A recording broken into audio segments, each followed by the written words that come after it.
Hello po, magandang-gandang hapon na. Late lunch na po tayo. Yung init ng panahon, ang kanin ko nagpahangin sa may fish port. Ito nagutom. Ako mintay ko yung deliver ng tubig.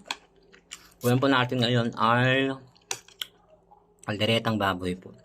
Musta po tayong lahat? Ayan po. Naway, masama puti po tayong kalagayan, kahit po na marami tayong problema. Huwag po natin pagsasabayin, lalo ang init ng panahon. Ngayon po ay April 30, katapusan na po ng April. Bukas na naman panibagong hamon, panibagong buwan, panibagong araw. It's May, May 1, May 1st. Mabing inip. Kaya ang advice ko sa inyo, inom lang inom tubig, tapos pwede sa labas muna.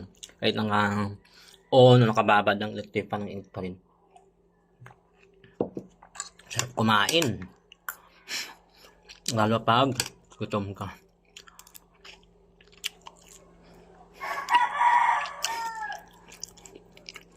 Aso ko nga dito sa tabi ko. Hinihingal na. Sarap.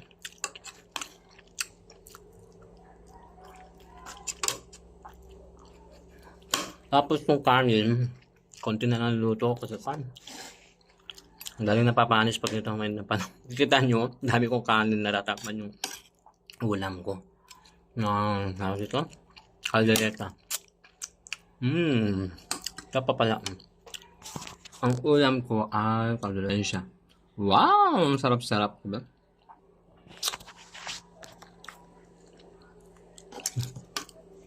Dami pa namang kanin. Mahirap na baka ma-high blood naman ako. Okay lang.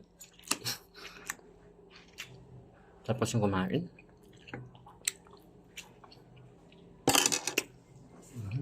Ano naman, umulan na. Ako naguwi po.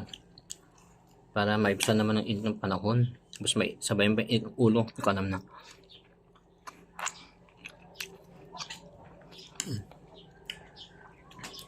Ano guys, pati buhok ko na wala na. Baka Diyos ko, baka kulang na lahat, maging puti na ha. Mag-38 pa lang ako.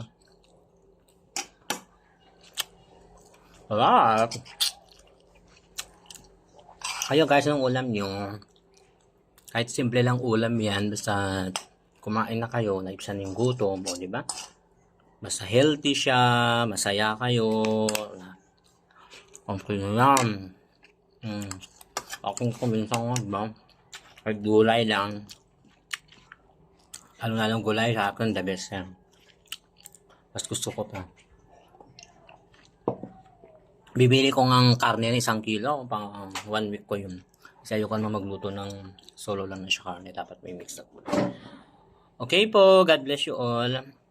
And love you po, ingat-ingat po tayo. Love you po, God bless.